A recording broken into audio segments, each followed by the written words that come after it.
자, 앞으로 우리가 2달 정도는 그 두려워하지 말라라고 하는 말씀이 나오는 성경 본문이 있습니다. 그 성경 본문을 한 8가지 또는 9가지 택해서 그 본문을 공부하려고 합니다. 혹자는 성경에 그 두려워하지 말라라고 하는 명령이 365번 등장한다라고 말합니다. 우리가 매일같이 두려움을 느끼고 또 두려울 수밖에 없는 상황이 매일 일어나기 때문에 성경에 두려워하지 말라라고 하는 명령이 365번 나온다고 했을 것입니다. 근데 이제 각 번역본마다 다르고 히브리어나 헬라어도 어형이 다양하기 때문에 365개의 기준을 잡기는 쉽지가 않습니다. 근데 정말 성경에 이 두려워하지 말라라는 명령이 많이 등장합니다. 어쩌면 성경에서 어떤 명령이 많이 있는데 그 명령 가운데 두려워하지 말라라고 하는 명령이 가장 많이 등장하는 명령일 수 있어요. 그 정도로 우리 모두에게 두려움이 있습니다. 두려움과 사천지간이 불안입니다. 두려움과 불안은 또 염려와 근심에서 시작합니다. 그러니까 염려, 근심, 불안, 두려움, 그거 다 비슷한 말입니다. 앞으로 좀 차근차근 살펴보도록 하겠습니다. 그 덴마크 출신의 철학자 가운데 키에로 케그르라고 하는 사람이 있습니다. 실존주의라고 하는 19세기 철학사조를 개척한 인물입니다. 여러분들에게도 익숙한 인물일 거예요. 이분은 하나님을 인정하고 믿는 유실론적 기독교적 실존주의자이고, 실존주의자 중에서 하나님을 부정하고 신을 부정하는 실존주의 철학자의 대표적인 사람이 사르트르가 되겠습니다. 키에로 케그르는 불안을 달고 산 인물입니다. 그의 불안과 두려움, 그는 그걸 달고 살았습니다. 근데 가정 환경에서 그 불안과 두려움이 많이 왔어요. 키에로 케그르의 아버지는 신앙심이 좋은 사람입니다. 완벽한 사람입니다. 그런데 이 사람은 나중에 그 키에로 케그르가 알고 보니까 죄책감에 시달리고 있었습니다. 매우 우울했어요. 집안 분위기가 굉장히 차분하고, 차분한 게 아니라 가라앉았습니다. 차분한 정도가 아니라 2가지 죄책감을 갖고 살았어요. 하나는 뭔가 하면 젊은 시절에 내가 너무 가난해가지고 하나님을 저주하는 말을 했던 거예요. 이게 이 키에로 케그르 아버지에게는 너무 죄책감으로 쌓였어요. 2번째는 뭔가 하면 그 부인이 죽고 난 다음에 당시 교회법에서 금지되어 있는데 집안의 하녀, 조금 그렇지만 가정부와 결혼을 한 겁니다. 근데 사실은 부인이 죽고 5달 만에 큰 아들이 태어났어요. 근본적으로 잘못된 관계요, 또 억지로 관계를 맺었다는 말도 있습니다. 이 키에로 케그르의 아버지는 이게 너무 죄스러웠던 거예요. 그 인생 속에서. 그래서 이것이 굉장히 불안했기도 했고 더 하나님을 잘 믿어야 된다는 강박관념에 시달리기도 했습니다. 이 키에로 케그르와 이 하녀 사이에서 둘째 부인이죠, 태어난 사람이 키에로 케그르 아버지와 이 키에로 케그르입니다. 원래 부인은 자식이 없이 죽었고요. 이 둘째 부인이 7명의 자식을 낳게 됩니다. 근데 7형제 중에 말이죠, 큰 형과 키에로 케그르만 빼고 예수님께서 십자가에 달리신 33살 이전에 다 죽었습니다. 둘째는 25살에, 셋째는 33살에, 넷째는 12살에, 다섯째는 24살에, 여섯째는 33살에. 어떤 이는 죄책감에 시달린 아버지가 저주한 결과다. 그래서 이런 일이 벌어졌다. 라고 이제 그 키에로 케그르 가정 속에서 이런 일이 있었다라고 말하는 사람도 있고, 또 어떤 이는 아버지의 잘못을 알게 된 키에로 케그르가 우리 형제들이 왜 이렇게 일찍 죽었을까? 이렇구나. 라고 키에로 케그르 자신이 해석했다라고 하는 말도 있습니다. 형제들이 일찍 죽는 것을 본 이 키에로 케그르는 자기도 33살을 넘기지 못하고 죽을 것이라고 하는 두려움에 쌓여 살았습니다. 거기에 이 키에로 케그르라고 하는 이름의 뜻은 뭔가 하면요, 묘지라고 하는 뜻이 있어요. 세메트리. 참 이름을 그렇게 지었네요. 물론 교회의 정원이란 뜻인데 옛날에 교회의 정원에 가면 묘지가 있었어요. 그래서 묘지라고 하는 이런 뜻도 있습니다. 이 키엘케고르가 코펜하겐 대학에 다닐 때 완전히 망가집니다. 그럴 수밖에 없죠.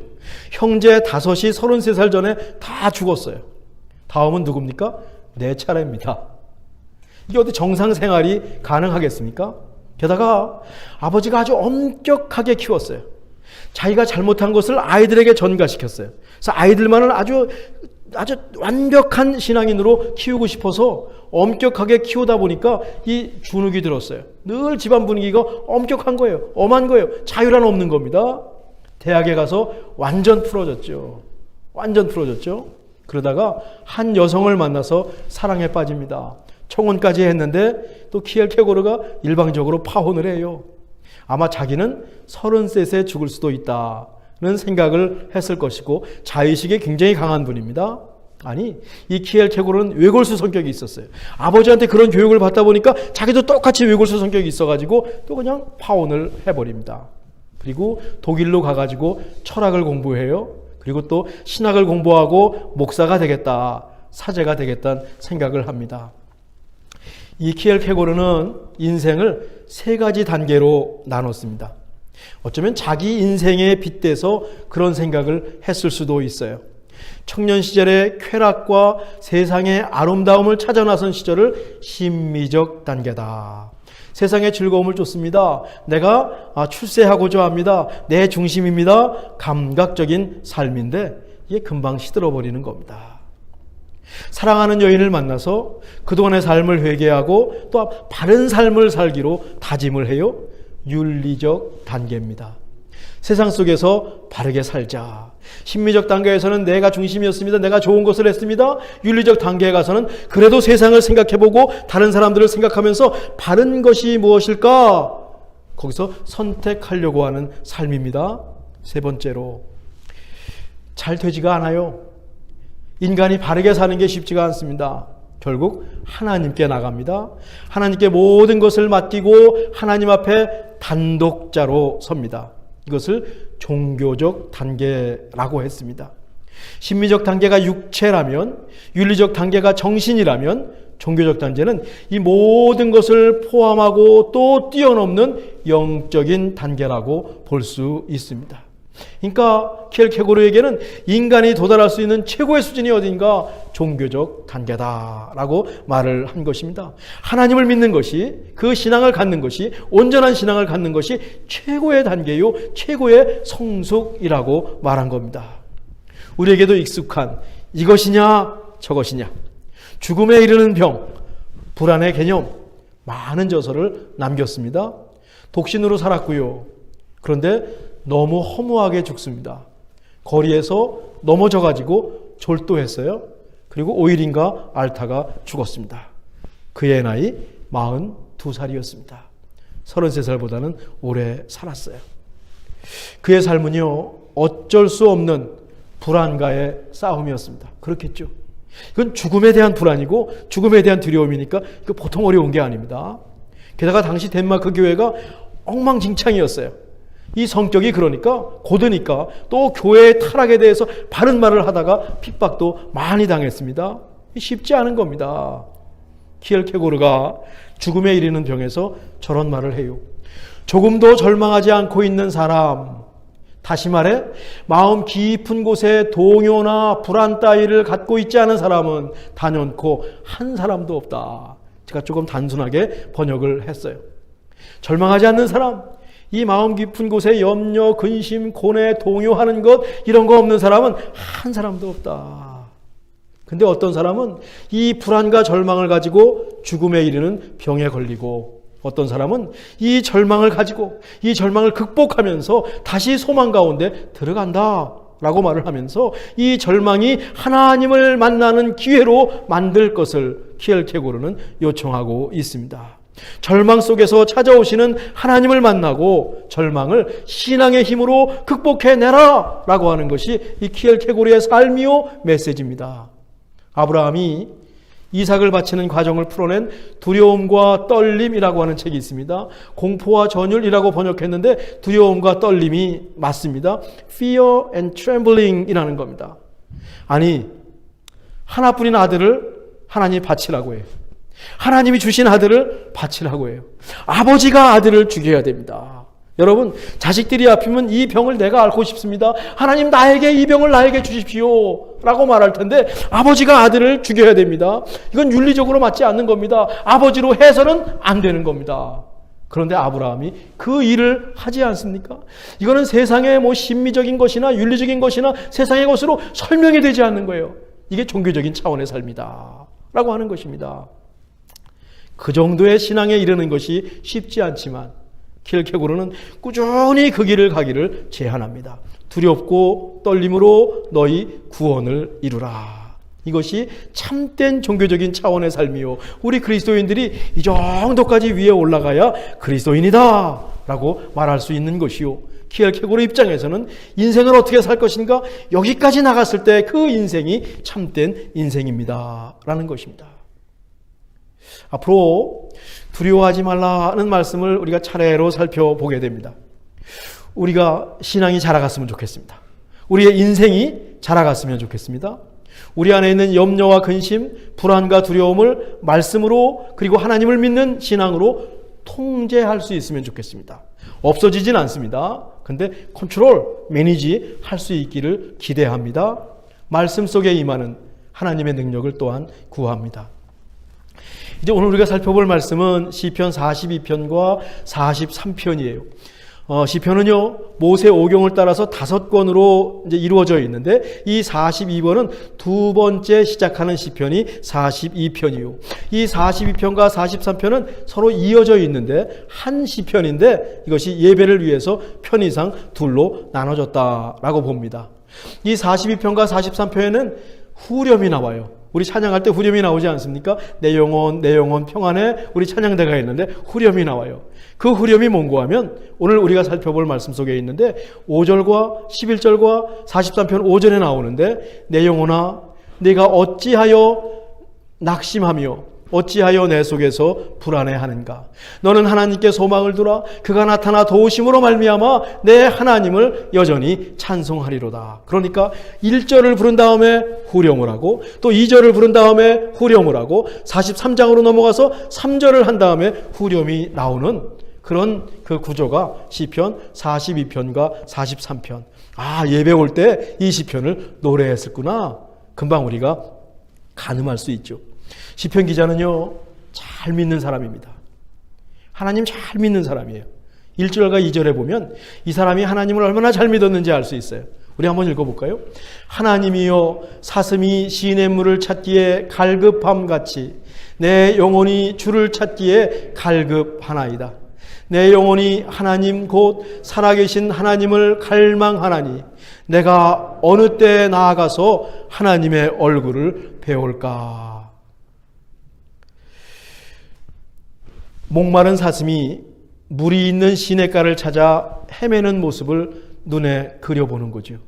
사슴이 시냇물을 찾기에 갈급함같이 내 영혼이 주를 찾기에 갈급하나이다. 물이 없으면 죽는 겁니다. 올가을에 이 캘리포니아에 비가 와야 됩니다. 많이 와도 안 되지만 올가을에 안 오면 심각해집니다. 물이 없으면 죽는 겁니다. 그래서 생명수예요. 이 사슴이 그 시냇물을 찾아서 막 다니는 겁니다. 허덕허덕 다니는 겁니다. 물이 있어야 되는데 간절합니다. 정말 그 갈망하는 마음이 있습니다. 시편 기자는 그렇게 하나님을 찾았습니다. 우리가 오늘 예배 오시면서 이런 갈급함이 있었는지요? 아침에 일어나서 하나님 말씀을 읽으면서 이런 갈급함이 우리한테 있는지요? 그렇게 살아계시는 하나님을 갈망했습니다. 갈급함, 갈망이라고 하는 표현이 나오죠. 내가 어느 때 나아가서 하나님의 얼굴을 배울까? 하나님의 얼굴을 뵙는 것이 이 사람의 소원입니다. 어느 때 나가면 하나님의 얼굴을 볼 수 있을까? 우리에게 이런 갈급함과 갈망이 있는지요? 우리는 무엇을 찾아다니는지요? 우리의 생각은 어디에 닿고 있는지요? 우리의 발은 어디를 향하고 있는지요? 우리의 마음은 무엇을 구하고 있는지요? 어쩜 팬데믹을 지나면서 우리에게 이 갈급함이 떨어졌습니다. 어쩌면 하나님이 그렇게 중요하지 않습니다. 과학이 중요하고 하나님 없이도 살 수 있습니다. 교회 안 와도 아무 일도 없습니다. 옛날에는 주일날 안 오면 뭔가 무슨 일이 생길 줄 알고 두려웠는데 교회 안 하고 2년 동안 안 오고 예배 안 드려도 아무 일도 없습니다. 아, 이거 별것 아니네. 더 중요한 것들이, 급한 것들이 너무 많습니다. 신앙의 위기입니다. 우리의 위기고 저의 위기고 우리 교회의 위기고 모든 신앙인의 위기라고 생각을 합니다. 정신 바짝 차려야 될 것 같습니다. 살아계신 하나님을 믿는다면. 흥미롭고 우리의 생각과 마음과 발을 끌어잠기는 것들이 너무 많은 세상에 살고 있어요. 그러니 하나님이 자꾸 뒷전으로 물러납니다. 우리의 마음이 다시 하나님을 향하기 원합니다. 우리 안에 하나님을 향한 간절한 소망이 있기를 바랍니다. 하나님을 만나는 것이 생명이기 때문에 그렇습니다. 시편 기자는요, 그렇게 하나님을 찾았습니다. 그랬으면 모든 것이 다 잘 돼야 되잖아요. 지금 사람들이 하나님을 떠나는 이유가 있습니다. 2년 동안 하나님 잘 믿지 않고 별로 안 해도 다 잘 되는 거예요. 뭐 벌 받는 것도 없는 거예요. 더 잘 되는 거예요. 아, 이거 별것 없구나. 어떤 때는 하나님을 더 잘 믿어요. 하나님을 정말 갈급해요. 그러면 더 잘 돼야 되는데 더 안 될 때도 있어요. 현실은 그렇지가 않거든요. 일이 잘 풀리지가 않았습니다. 인생이 다 그렇지요. 사람들이 뭐라고 하냐면 내가 믿는 하나님이 어디 계시냐라고 조롱합니다. 정말 듣기 힘든 말입니다. 괜히 나 때문에 하나님 먹칠하는 게 아닌가. 나 때문에 하나님 먹칠하는 게 아닌가. 제가 20여 년 목회하면서 늘 생각하는 게 뭐냐면 나 때문에 내가 목회하는 교회가 손해보면 안 되는데 내가 이 자리에 있지 않고 다른 분이 있으면 우리 교회가 더 훌륭한 교회가 되지 않을까? 20년 목회하면서 정말 끊임없이 생각했던 것 가운데 하나입니다. 내가 믿는 하나님이 어디 계시냐? 야, 이 말 여러분이 듣는다고 생각해 보세요. 믿지 않는 여러분의 친척이 너 하나님 믿지 않는 하나님, 너 믿는 하나님 어디 있느냐? 힘든 겁니다. 이렇게 어려워졌어요. 이렇게 어려워졌어요. 그냥 자기 인생을 생각하면 눈물이 주르륵 흘러내립니다. 3절 뒷부분인데요. 내 눈물이 주야로 내 음식이 되었도다. 저기 5절에 가면 이런 말씀도 있어요. 내 마음이 상하는도다. 그런데 알고 보니까요, 시편 기자에게 손가락질하고 조롱하는 사람들이 예전에 함께 성전에 가서 하나님을 예배하던 사람들입니다.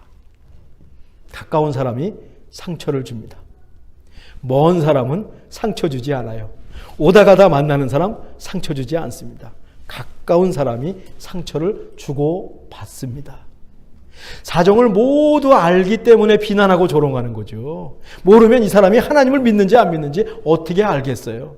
하나님 잘 믿는 거 아니까 너 하나님 믿어도 별것 아니네. 네 하나님 어딨냐? 라고 손가락질 하는 겁니다. 보듬어 안아줘야 할 사람들이 더 차가워요. 그러니 마음이 상할 수밖에요. 내 눈물이 주야로 내 음식이 되었도다. 그때 시편 기자는 하나님께 옵니다. 하나님 앞에 나와서 자기를 돌아봅니다.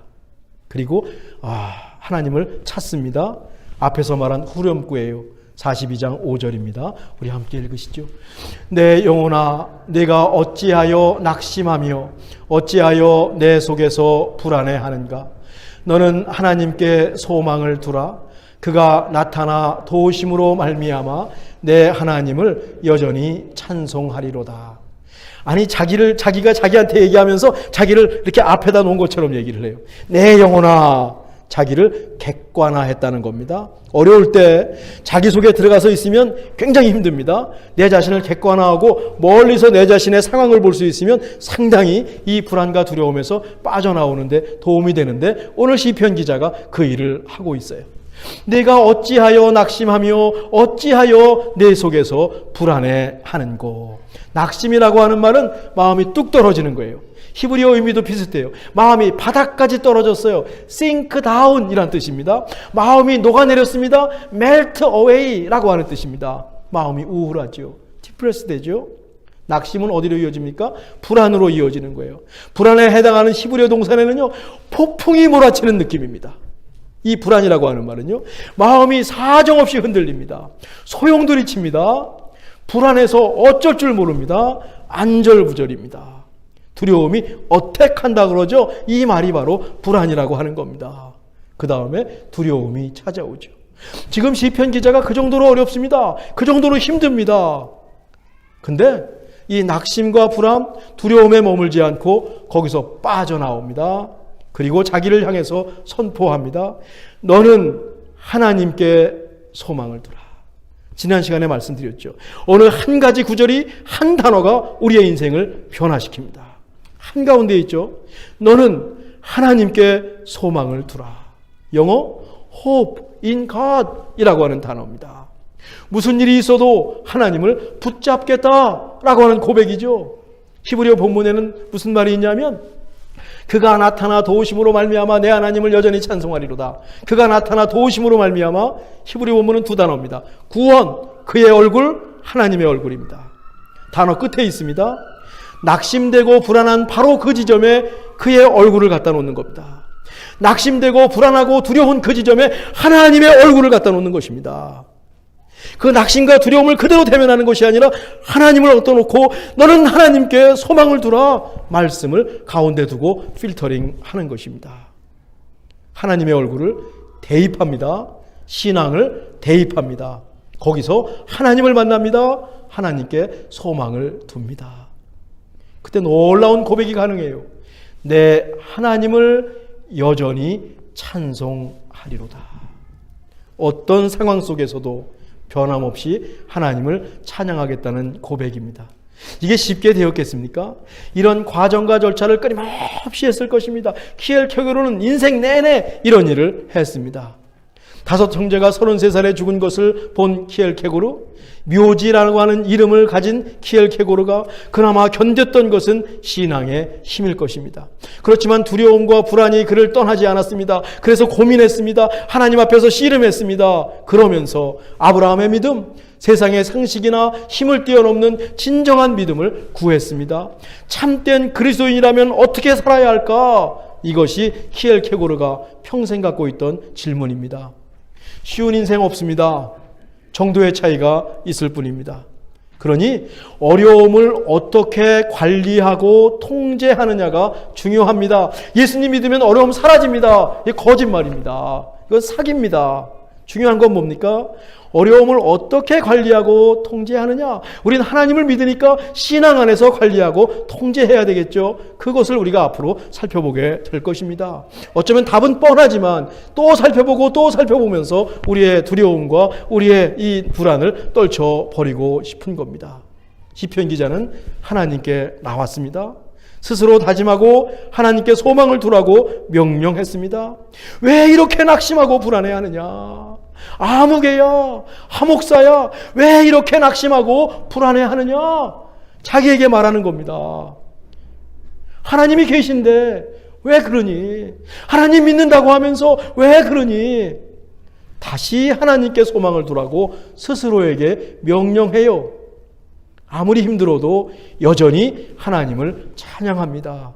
하나님을 인정하고 하나님께 감사합니다. 신앙의 힘이죠. 하나님을 믿어도 한 번에 해결되는 건 아니거든요.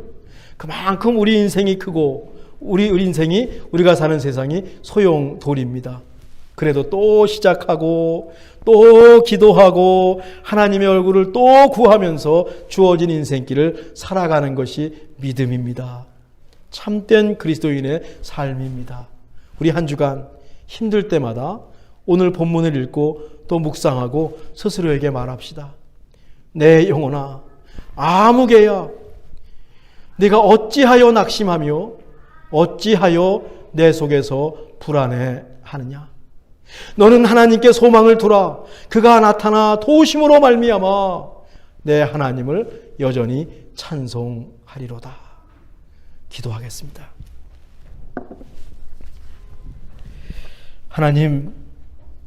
하나님께 소망을 두고 우리 안에 있는 두려움을 극복하게 하옵소서. 우리 안에 주님을 향한 갈급함, 갈망이 살아있게 하옵소서.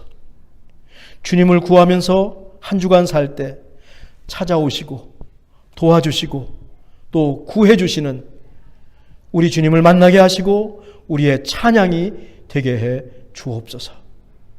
예수님의 이름으로 기도하옵나이다. 아멘.